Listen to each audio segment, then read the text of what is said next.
Good day, my dear brothers and sisters, and welcome to our fifth and last reflection on the fifth Sunday of Lent.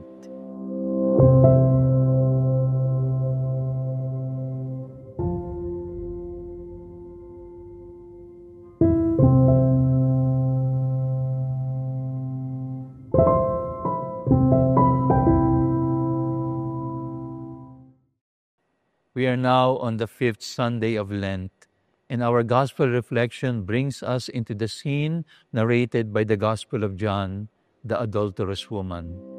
Jesus was in the temple, and the Pharisees brought to him a woman caught in adultery.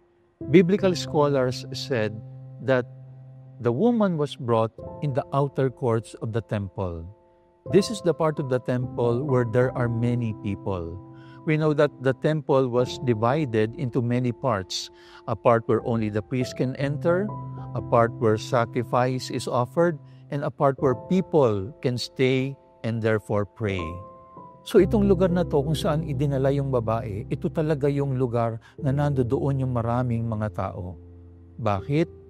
Dahil isa lang naman talaga ang dahilan ng mga Pariseo. Gusto nilang hiyain yung babae. And that is why when they caught the woman in adultery, they said to Jesus, "Look at this woman." And they were also inviting the people to look at the adulterous woman. What did Jesus do? According to the gospel, Jesus bent down and wrote on the ground. Now marami ang nagtatanong, ano kaya ang isinulat ni Jesus?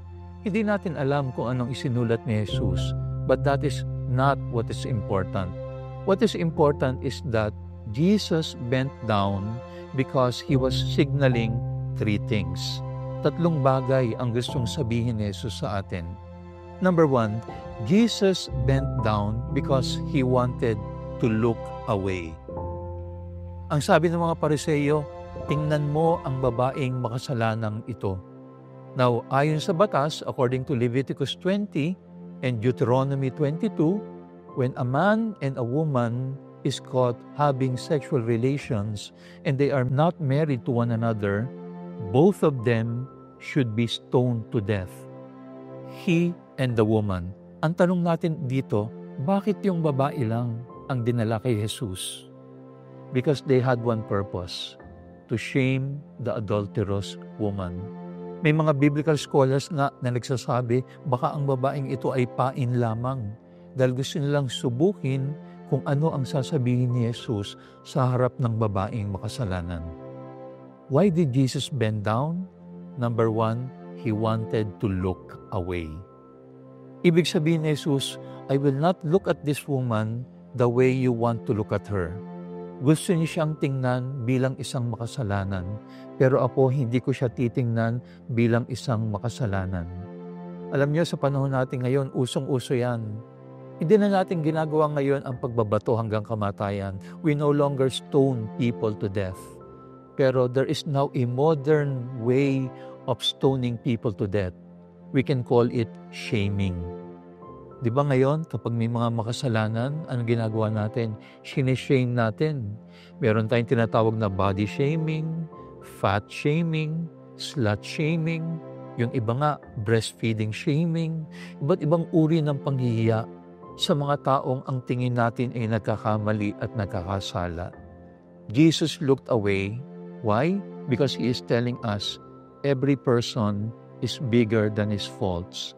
Every person is bigger than his or her sin.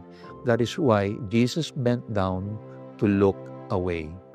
Secondly, Jesus bent down to look within.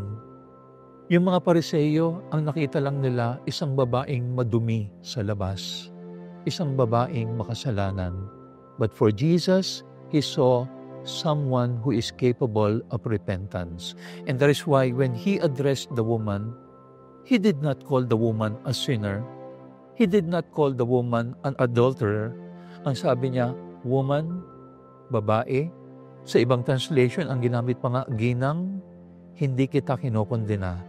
Humayo ka at huwag ka nang magkasala pa. That means Jesus looked within. Hindi niya nakikita kung ano lang yung mga maling ginagawa natin sa labas. Nakikita ni Jesus yung ating puso na may kakayahang magbagong buhay. And that is why it is good news. Because Jesus does not only look away, Jesus also looks within. Pangatlo, why did Jesus bend down? Because He looks beyond. He looked beyond. Ibig sabihin ng looking beyond, hindi lang niya tinitingnan yung nakaraan. Hindi lang niya tinitingnan yung kasalukuyan. Ang tinitingnan din niya ay yung panghinaharap. When Jesus looks at us, He does not remember the past. He does not only look at our present, He also looks at what is possible in the future. Sabi ni Saint Augustine, no? Every saint has a sinful past, but every sinner has a saintly future. Ang bawat banal daw ay may makasalanang nakaraan, pero ang bawat makasalanan ay may banal na hinaharap. That is the meaning of looking beyond. When Jesus looks at us, we all may be sinners, but He sees a potential saint. He sees a potential child of God. That is good news. Hindi lang tinitingnan ng Diyos ang ating makasalanan. He goes beyond our sins. Even though we are sinners, we can become saints. My dear friends, on this 5th Sunday of Lent, let us rejoice that Jesus looks at us not the way people look at us. When Jesus looks at us, He looks away, He looks within, and He looks beyond.